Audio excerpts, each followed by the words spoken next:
i-discuss po natin ang topic natin ngayon ay tungkol sa bonding. Ano ba itong bonding? So, kung interested ka para sa itong video na to. So, bonding. Paano ba magpa-bond ang backyard? Kailangan ba magpa-member ang mga backyard? Ilan ba yung minimum na manok para bandingan ka?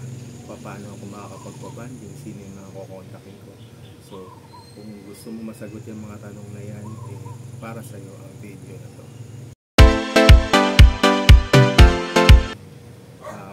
Paano ba nagsimula itong banding na itong stag derby na sinasabi? Kasi ito yung time na yun na alam nyo naman yung wala pang stag derby, pagka time na naglulugon yung mga manok, ang mga sabungan nagsasara. So nag-isip yung mga kasamahan natin matatalino kung paano magagamit or magkakaroon ng tuloy-tuloy na sako all year round. So yung iba kasi usually ang breeding ng manok, diba, halos yung regular talaga December kasi yun yung lugon, doon natatapos maglugon yung mga inahin, yung mga cocks. So doon pa lang talaga sila nag-start mag-breeding. So ginawa nila na kumuha sila ng pamamaraan para makapag-breed ng mas maaga at para magkaroon ng mga age stag or fighting mga stags na ready nang lumaban sa time na yun, which is yung una nga local lang. So December at January born lang nagsimula to. Tapos nanganak ng naging national na naging January to March. Tapos nung time na nagkaroon na naman ng mga adjustments, nag-adjust na naman, nagkaroon ng early bird which is October to December born, at nadagdagan pa na late born which is March to May. So lumalabas nito talagang wala nang tigil, yung talagang araw-araw may manok sa sabungan, at yun, tuloy-tuloy ang laban sa mga sabungan. Hindi na kailangan magsara yung mga sabungan, kahit yung mga local na mga maliliit na sabungan, tuloy-tuloy pa rin ang sabungan. So ano ba yung mga naging tanong nila dito? So ang tanong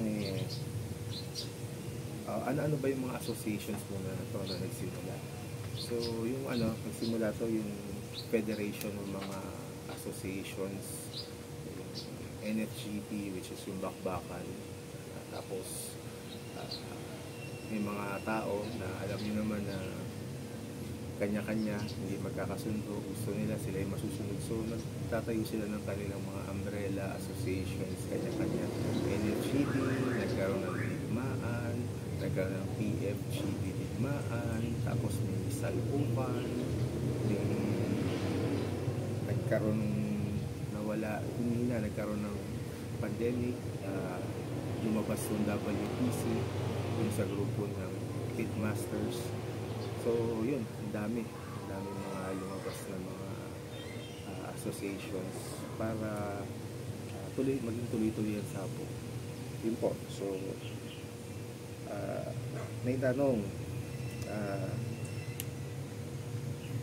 ilan ba yung sa dati po sa NFGP, yung mga ano ba yung mga association dati, yung member ng RGPA, under siya ng NFGP. Tapos ngayon pagkakaalam ko napunta na siya sa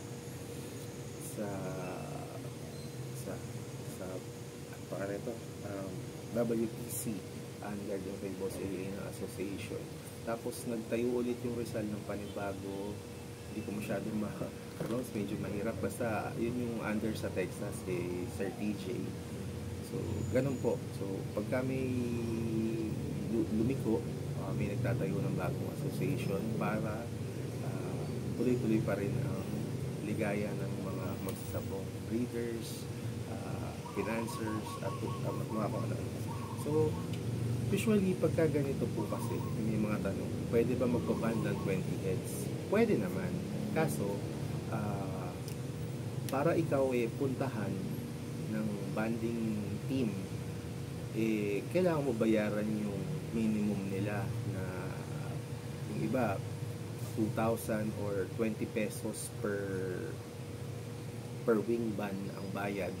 Dapat at least maka 50 heads ka minimum. So kung hindi mo kayang yung 20 heads na i-produce, tapos ang manok mo lang 20 heads lang, kailangan mo bayaran yung para sa 50 heads, which is 1,000 ba? Tama ba?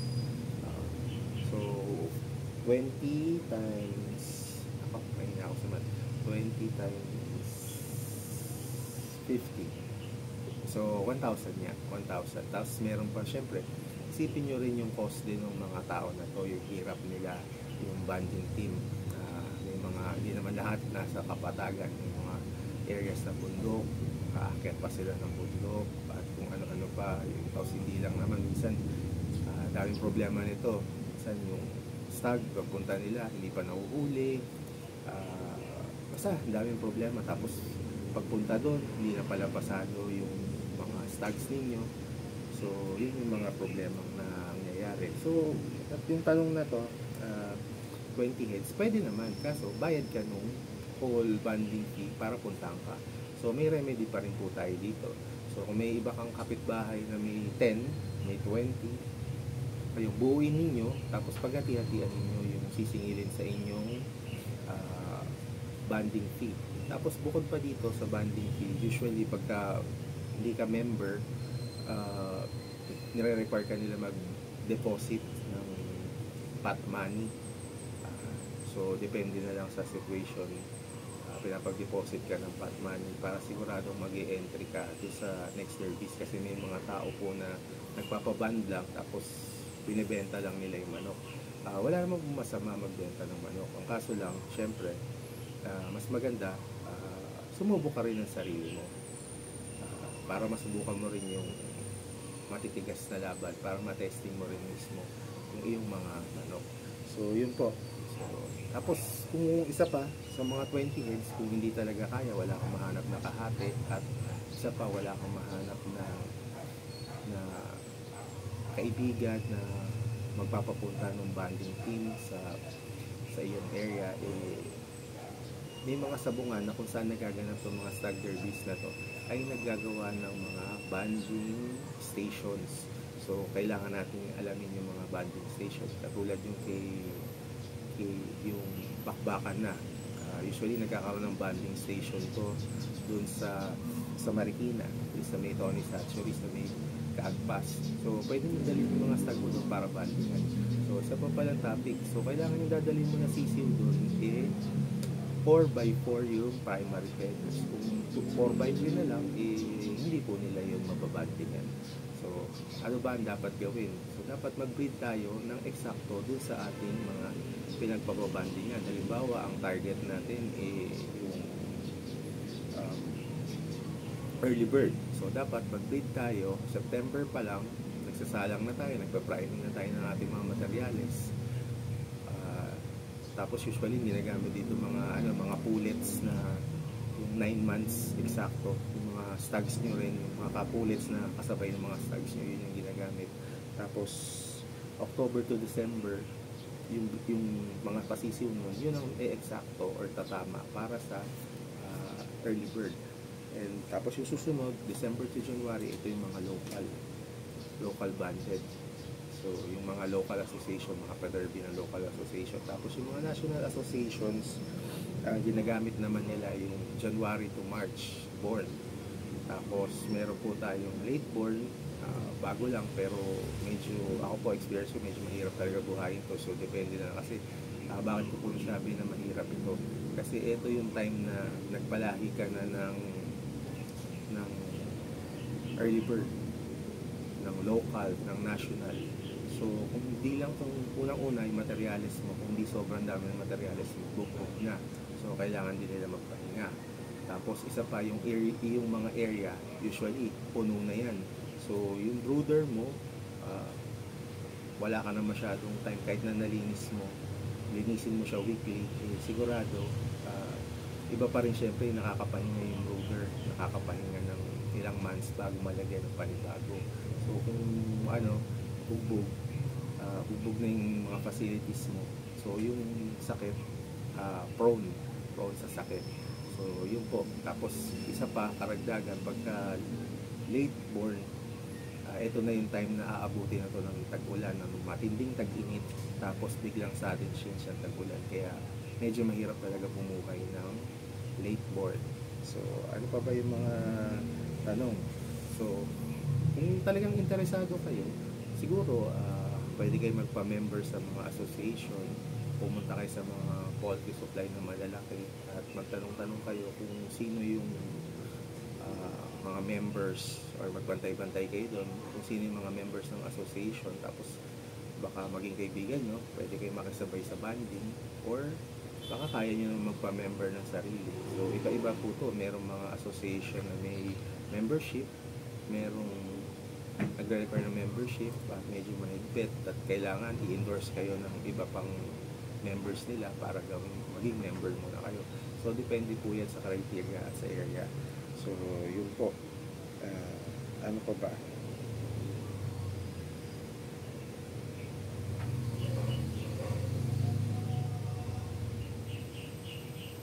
Ang dami kasing tanong sa akin kung nag-post ako ng breeding para sa WTC, yung mga breeding schedules, tapos yung kung anong wing band number, wing band color para doon sa specific, bawa yellow for the early bird, tapos blue for the local, and so on.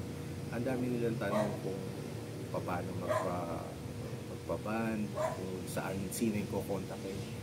Mga boss, hindi po ako affiliated, or hindi ko po yun pinost, pasensya na po, para mag-promote kung saan kayo pinost ko po yun para maging guide po sa inyo, na para yung sa inyong breeding, para mapatama ninyo dun sa mga requirements para dun sa specific brackets or ages ng mga labanan ng stags.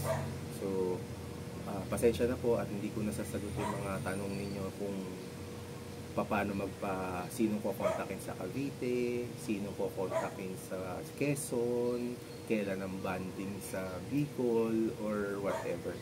So yun lang po. Yun po, binanggit ko na po ulit, babanggitin ko ulit. So kailangan po natin maghanap ng mga kaibigan. So number 1 siguro, punta tayo sa sabungan, tapos alam niyo po yung mga big time, pwede niyo naman po silang i-approach or magtanong kayo sa mga kasador kung sino yung mga big time na members, at alam naman din po ninyo. Tapos pwede kayo magtanong kung paano magpa-member. Tapos yun nga, may mga mag-request kayo ng mga banding stations para dadalhin nyo na lang para sa mga backyard yung mga sisiw ninyo. So para po ninyo ito makontak, yun, dalawa, yung sa sabungan, syempre nandun yung mga nagsasabong. Pangalawa, doon sa mga malalaking poultry supply, kasi dyan pumupunta yung mga members ng association para bumili ng mga gamot at patuka, or yung iba para magpa-incubate ng kanilang mga pasisiw. So dyan nyo po mahuhuli yan, tapos tanong-tanong na lang po kayo at diskarte na lang po kung paano kayo makakapagpabay. So pasensya na po, hindi ko nasagot yung mga tanong ninyo at ngayon ko lang nasagot. At kung meron pa po kayong dagdag na mga katanungan, i-comment lang po ninyo para gawa na lang po natin ng video, kasi medyo mahirap po sumagot sa text or sa messages ninyo, sa comments. Gagawin ko na lang po kung ano po yung mga questions niyo at comments, gagawin ko na lang po yun ng video sa lalong madaling panahon para mas masagot ko po ng mas malinaw, kasi mahirap naman po mag-text, malabo na rin po yung mata ko. So maraming salamat po at hope po na nasagot ko ang inyong mga tanong. Ito po ang Tinali Tips 101. So kung hindi pa po kayo nagla-like at nag-share, nagsusubscribe, pakinaman po para makagawa po tayo ng mas maraming videos. So again, thank you very much po.